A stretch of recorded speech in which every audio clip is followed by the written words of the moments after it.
were after a fight like that. It's good to hear that you're actually using that as a further motivation. But on the last note, my last question would be, you obviously are getting stronger. That knockdown in the second round to me was like, whoa.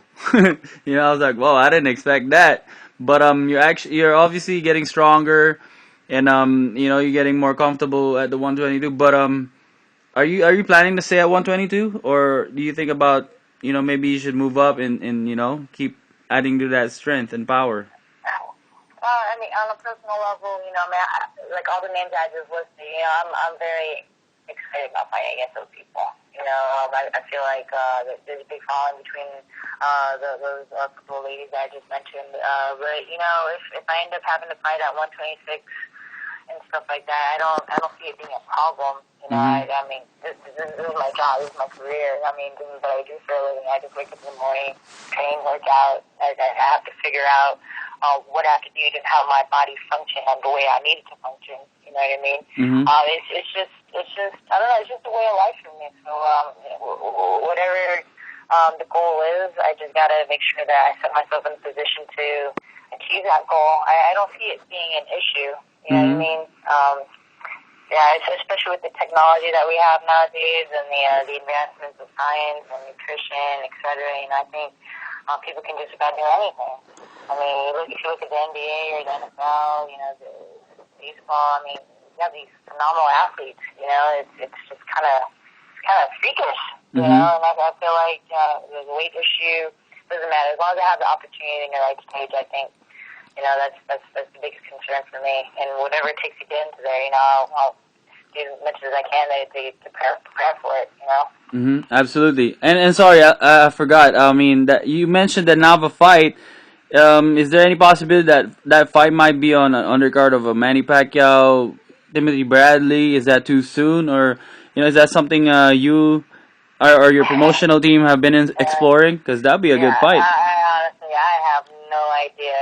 Alan told me to take this week off and then give me a call. I'm actually talking to you first before I called Alan. So from what I understand, I think he's on his way over to London to take care of a couple of things and visit some relatives. But yeah, is it going to be too soon? I feel like, I feel fine. Like, after the fight, I didn't have any touch, no bruises, no nothing like that. Like, my face was just fine, and I feel good. Like, I still have, my little package there and my stomach and stuff like that.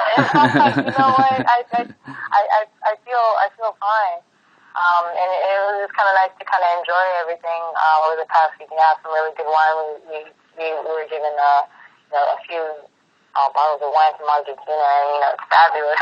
So I was able to. That always helps. Some of that, and even though Alan told me to stay away from the gym, I just can't help it. I just end up, going over to the gym, looking for no boxing or nothing like that, but just lifting weights, doing some light cardio because that's how I deal with my days.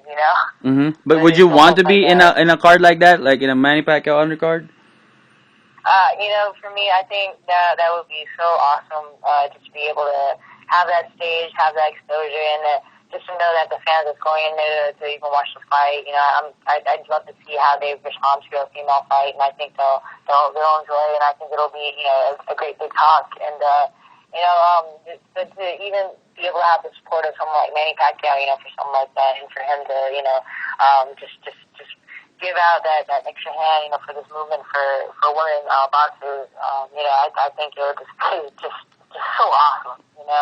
I remember having an interview with him when he was wishing me good luck before my fight over in Mexico, and he said something along the lines of me being a woman in this sport. It's hard, and for me, for something as small like that, that little detail, it just touched me tremendously because it's like. For him to even acknowledge that, and it just meant the world to me. And I also know too, for anyone to acknowledge anything like that, they would have had to work hard themselves. You know what I mean? And it just, I don't know, that made my day, and it stuck to me, ever since. But yeah, being able to fight in a car like that, is it too soon? Absolutely not. If there's opportunity there, believe I'm going to jump on it. Definitely, and you just and you Smile just and be like, hey, I was up in the gym. and I'm working out. you just fought in front of 40,000 people. So I'm sure you know what I mean. You'd want to keep on fighting in big crowds like that too.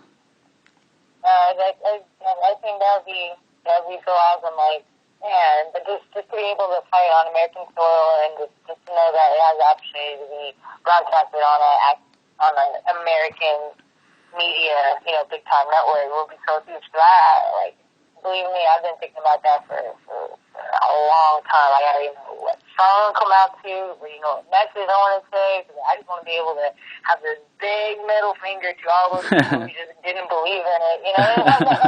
That's like my main motivation, is just to be able to just have these stages, just show people that, women and male boxing, there is no difference. It's the same.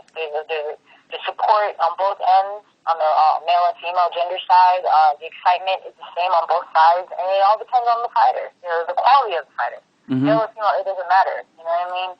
And I feel like that's more strong than even just holding on to a belt and stuff like that. And and just me just having a lot of pride for myself, for the Philippine roots. For me, I think I was just being just insane.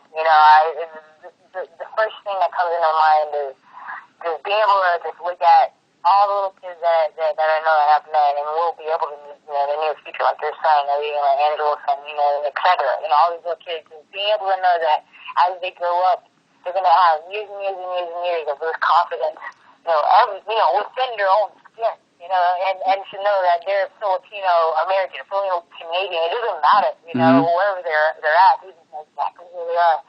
And I don't know, for me, that's inspiring. It just gets me so pumped up, because I would love to see one day if you have a Filipino, I don't know, vice president, or anything like that. Definitely. I don't know. So it could be some people should think it's a long shot, but for me, I don't know. It will just mean the world. It's like, wow, we've come a long way. Definitely. Definitely, and I personally will be lobbying for that, because you definitely deserve to be in a big stage like that. So, all right, Anna. I didn't mean to keep you this long. Thank you so much. I appreciate you sharing your time with us as always, and heal up. Congratulations, and we're proud of you. We support you no matter what. Y'all know the name. dSource. Doing my job, doing my job, doing my job, doing my job, doing my job.